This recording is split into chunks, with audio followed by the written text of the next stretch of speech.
Hello and welcome to Rajya Sabha Television. You're watching India's World with me, Frank Rausan Pereira. Well, Foreign Secretary Harshvardhan Shringla held talks with British Home Secretary Preeti Patel in London, during which he strongly underlined India's interest in the expeditious extradition of former Kingfisher Airlines chief Vijay Mallya and fugitive diamond merchant Nirav Modi. On the last leg of his three-nation Europe tour, Shringla visited London, where he held discussions with several UK ministers and officials.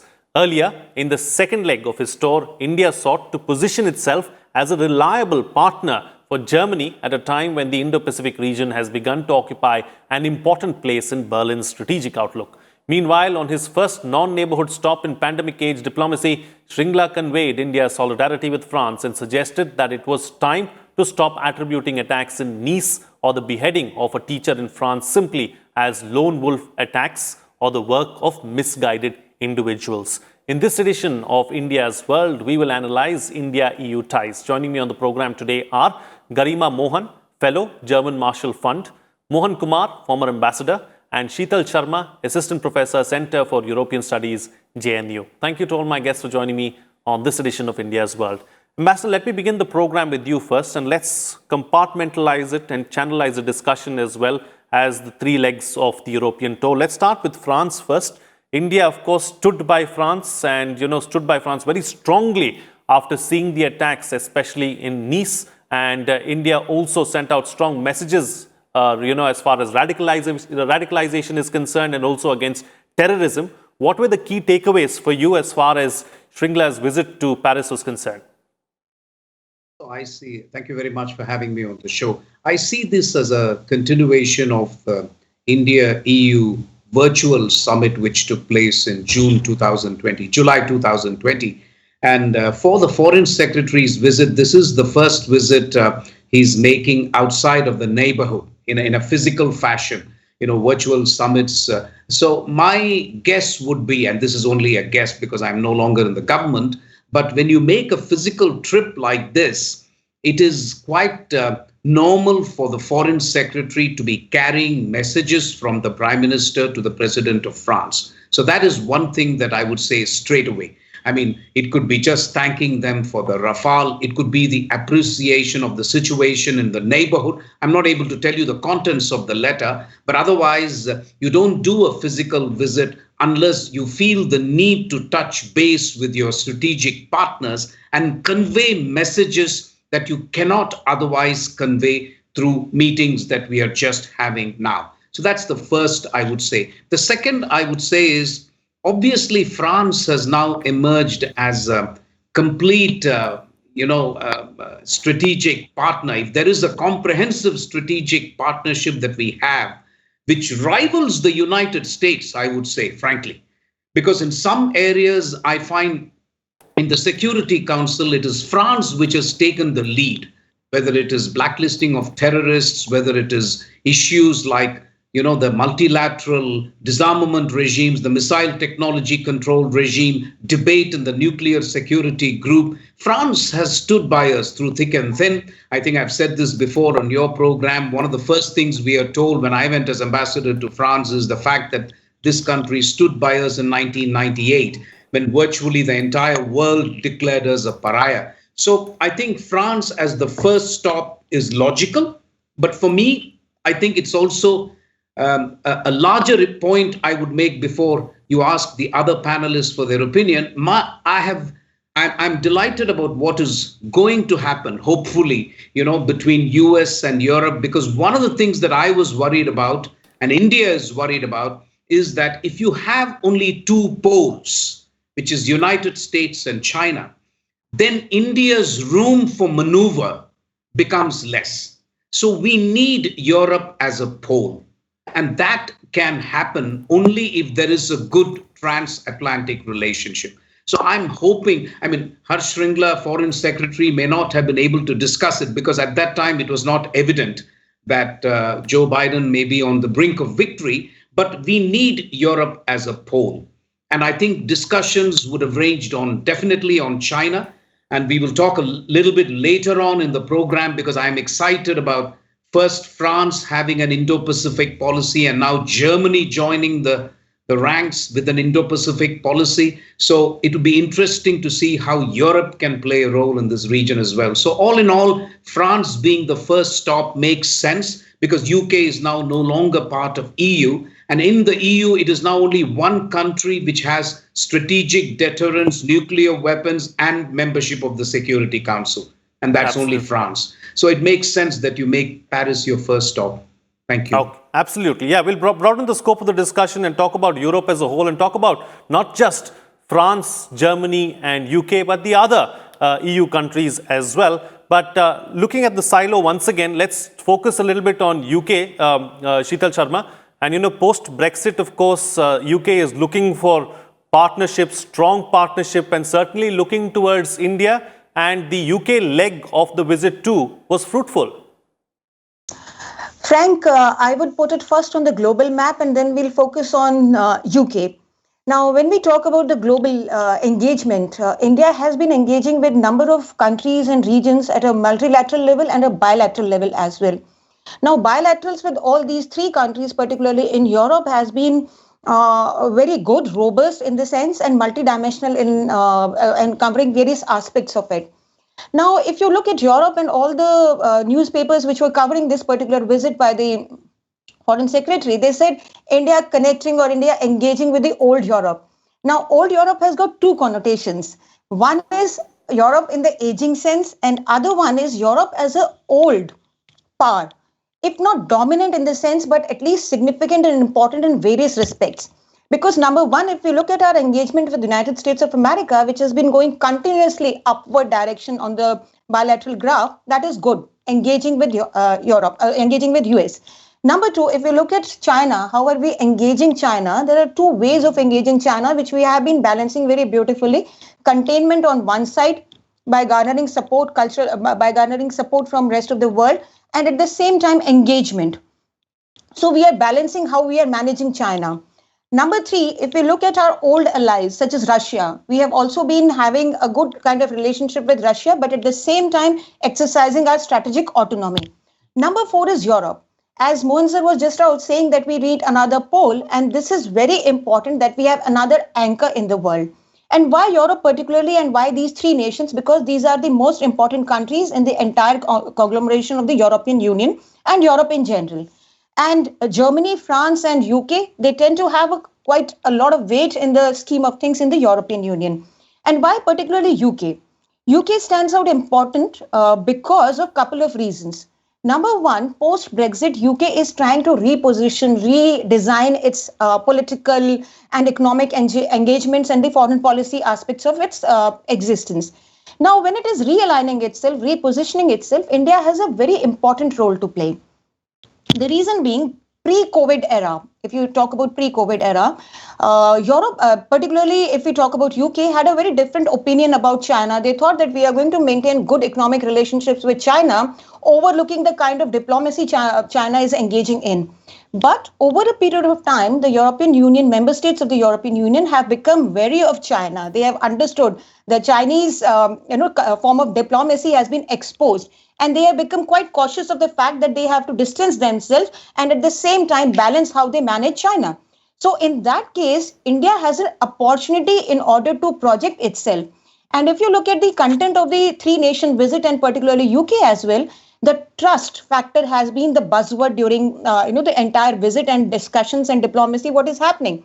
So India is going to garner support from all these three countries, greater level with European Union, and then at the bilateral level, particularly with UK, with all the important components of the traditional diplomacy, at the same time strategic issues which are at core. Right. All right. So, Garima, Mohan, let me bring you into the picture now, and let's talk about the German aspect now. And very clearly, of course, Germany is looking for new allies, looking for a new strategy really as far as the Indo-Pacific is concerned. That's something that the former ambassador also brought up really. So where do India and Germany stand at this point in time? Thank you, Frank, for having me on the show today. I think the German part of the visit, it's very important to see why Foreign Secretary chose these three countries to visit. And this is a crucial time for India to engage Germany particularly given that Germany is now looking at its own Indo-Pacific strategy and is really understood that it needs to diversify its partnerships in Asia. I have to say that the EU-India summit showed that both sides have rediscovered each other as important partners. And this debate is particularly evident in Germany, which is not only trying to sort of find its way in the world given US-China competition, but there's an increasing disillusionment with China, which has come to a head with the coronavirus crisis, but had been going on for a long time. You were seeing this message come out of the German business lobby, from German politicians, from the policy world in general, disillusionment with China, and really trying to understand that we need to diversify our partnerships in Asia. And it is in this context that they see India. So I think it was very crucial for India to engage Germany at this point, not stay on the sidelines, be front and center as Germany is trying to, in a way, rediscover its Asia policy. It had put all its eggs in the China basket, and now it's trying to understand how to engage with other partners. So it was a very well-timed and crucial visit. And I hope this momentum continues, because it's not just Germany that is looking for a national Indo-Pacific strategy. It also said that it will, with the support of other European member states, including the Netherlands, push for the EU as a whole to adopt something. Now, I think if the EU becomes a partner in the region as well, this will take India-EU partnership to the next level. So I think the possibilities and the potential we're just starting to see, and it's only going to increase in the coming few years. Absolutely. All right. So, Ambassador, let me bring you in again, and let's broaden the scope of the discussion and talk about the Indo-Pacific as well, because France has got a solid hold in the Indo-Pacific, and also, a lot of interest really as far as the Indian Ocean is concerned. So how can India and France really take that relationship up a notch? We've seen that, we've strengthened the Quad as well with the Malabar exercise and with Australia joining in. So can France be brought on board as well at some point in time and have several like-minded countries coming together in the Indo-Pacific? So it's interesting you ask this question about France. You've got the larger Indo-Pacific concept, which I think focuses not so much on the security aspect, but on keeping the sea lanes of communication, conformity to a rules-based order, the United Nations Convention on the Law of the Sea and all that. But to give, shall I say, substance and ballast to Indo-Pacific, what I am now seeing is a series of concentric circles, and I draw attention to the Foreign Secretary's speech in London. It's a very good speech, which has also been published today in Indian Express. He talks of concentric circles. We are, as you know, in India, we never get rid of mandalas because of our interest in Kautilya and so on. But anyway, these concentric circles make a lot of sense to me. What you are seeing is you've got the Quad, which probably occupies center stage, not least because the United States is involved, and India, Japan, Australia, and we are also the earliest members of that. But then you are seeing a number of other trilaterals. And France, Australia, India have already had a trilateral. So I think France has been, to some extent, it has been drawn into the Indo-Pacific strategy, or I wouldn't say Quad, but certainly we use the trilateral as a way of going forward. What is often forgotten is that France has a lot of real estate in the Indian Ocean. I mean, I had an opportunity to visit the Reunion Islands. It's amazing. It's very strange. The ambassador in Paris, the embassy in Paris, it's got only one consulate, and the consulate is not in Bordeaux or it's not in Lyon, but it's up there in Reunion, which is about 8 hours away. So if I have to go from Paris to Reunion, it takes me 8 hours. I might as well come back to India and then go. So it's very far, but still Reunion is very much France. It's what the French describe as overseas territory. And Reunion Islands is an excellent vantage point to observe what is happening in the Indian Ocean, especially in that area. And I want to make this point that France, to some extent, fills the definitional gap between India and the United States. We have a definitional gap in Indo-Pacific. And I was happy to note the German policy paper, which actually says entire Indian Ocean, entire Pacific Ocean.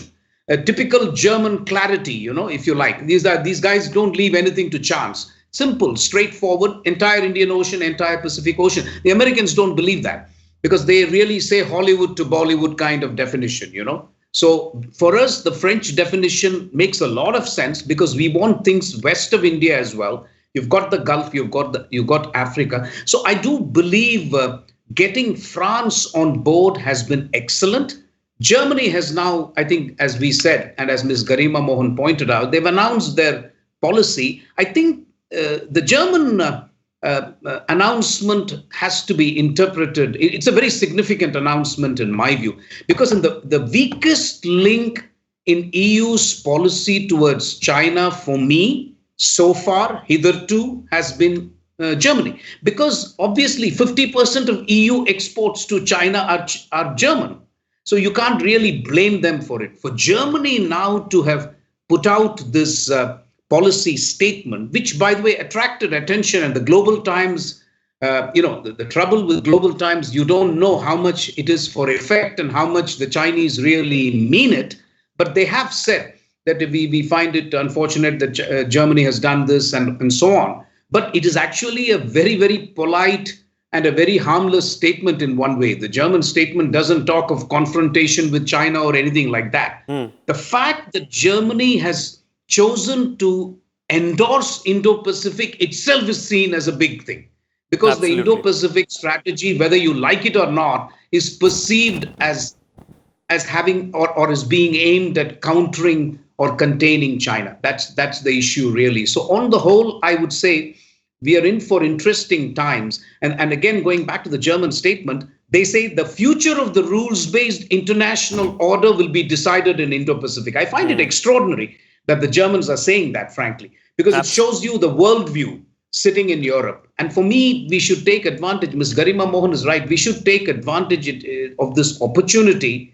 I'm talking of India, of course. We shouldn't let the opportunity slip, and we should reinforce these tendencies that we are seeing in Europe. And now with a change of president in the United States, we may also find that the environment is right for these things. So it's interesting. Thank you. Absolutely. All right. So Sheetal Sharma, since we're talking about China and we're bringing in the Chinese aspect into the picture, and like Garima pointed out, that Europe is looking to diversify, more so Germany at this point in time. But can Europe actually do that, move away from China, and can India be the answer to what the European nations are looking for? Frank, you are right to a certain extent, but it will take some time. The kind of interlinkages and interdependence which has happened in the last 2 decades, particularly, it will take some time. However, there are some interesting points to be raised here when we talk about EU and its engagement with China. Number one, EU is itself divided over. There are differences over a couple of things, such as economic differences. Number two, differences over migration policies. Number three, China. Now, Eastern European countries, they were much, pro-China pre-COVID era, or in fact, for some of the years, because large amount of transactions and the business was happening with East European countries. Although, of course, the Western Europeans were also dependent upon and had robust economic relationships with China. But then there were certain issues on which they disassociated themselves, totally aligning with China. The thing was that although they were driving the same cars, they were using the same things, markets were flooded with Chinese products, but they understood that there is a difference in the values and the principles that are governing China and the Western European countries. Over a period of time, with China exposing its insidious ideas and the intentions, even the East European countries have become very cautious of how China is going to move in future. Now, India has an opportunity to develop this EU+1 kind of a partnership, where it can actually, if not replace China, but at least take over some of the roles which China had been doing. How are you thinking about that? How do you do it? Now, one important thing is that in the COVID era, particularly, the Chinese soft power is at its lowest. It was always not there among the first 30s or 40s. But now the trust factor, the soft power equation, it has nosedived to a large extent. And China has lost the trust which had, which was there existing in the minds of the European Union member states. So one thing is that there is a kind of vacuum. All the economies are suffering because of COVID to large and lesser extent. Now, this is the time for India to step into and fill that vacuum. India is gradually disassociating itself. US is doing that. No matter what kind of leadership comes to US, and it has already come, the degree of strictness may vary. However, they are going to continue to remain strict with China.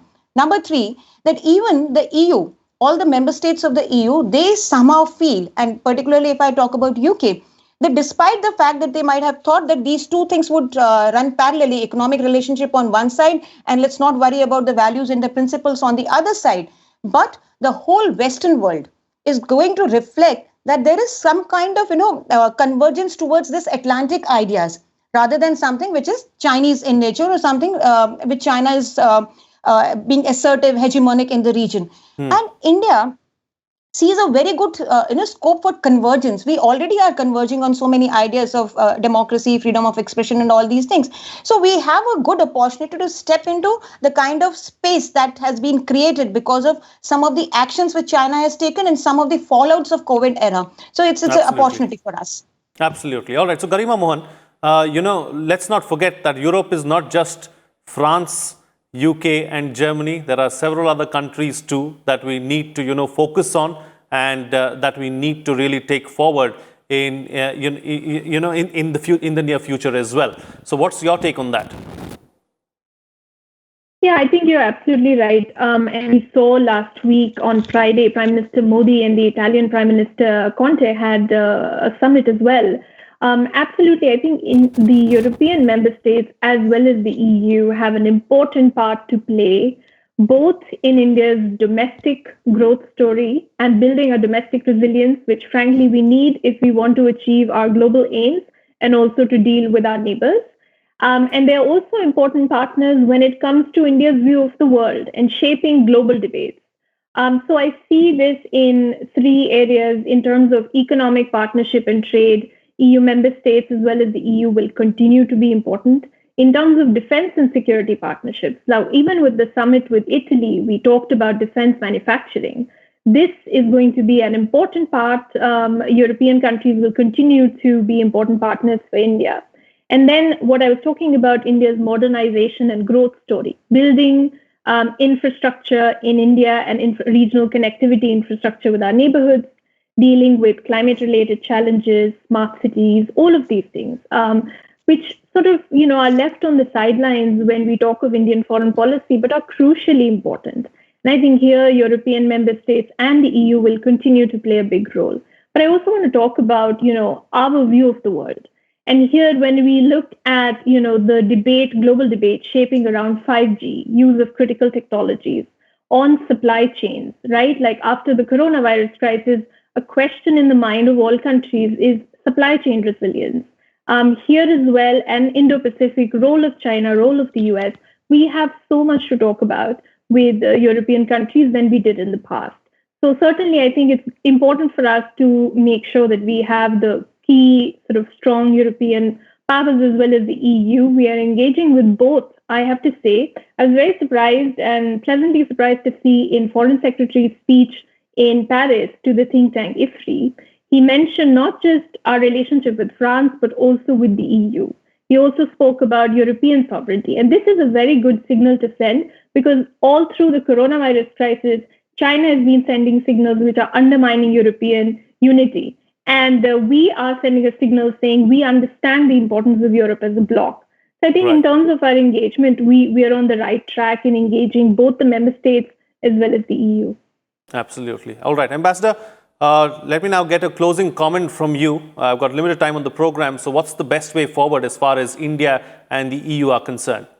Thank you very much. I would suggest a twin-track approach where we separate the strategic defense Indo-Pacific security matters on one basket, where I think we may have to pick individual countries because the European Union is still too large a disparate structure which doesn't have a security, it has a security policy, but it doesn't have, shall we say, the beef to back it up. So on those, I see a conversation with France, Germany, Italy, etc.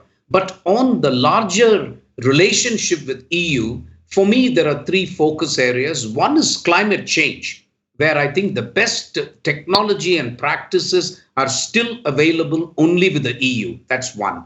Second, in the area of e-commerce and digitalization, I would like to see a greater convergence between EU and India on privacy, where I think we have positions which are reasonably common. We need to do this because we are getting into trouble with other countries. Even with US and Japan, we're not on the same wavelength on the Osaka track. So we need EU on our side, or rather, we should be cooperating much more with EU on this issue. And last but not least, my familiar, shall we say, my favorite pet topic is, I think we missed the bus on this FTA.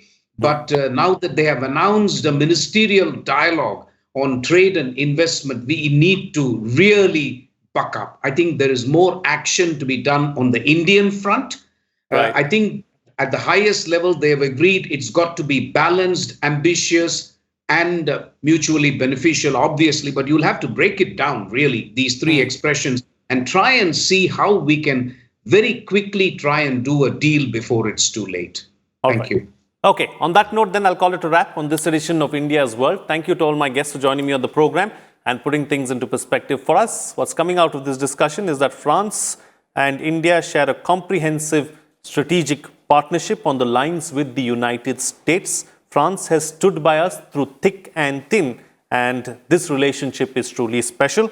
As far as Germany goes, Germany is looking to diversify in Asia. There is a disillusionment in Germany with China and its policies. So it is crucial for India to strengthen its partnership with Germany. And UK, let's not forget, is repositioning itself in a post-Brexit era and looking for strong partnership, and India can be that strong partner. As far as Europe is concerned, we need a Europe that is likely to be a crucial pole and is going to be a significant player in the world order, and that's something that we need to keep in mind. With that, it's a wrap. See you again next time.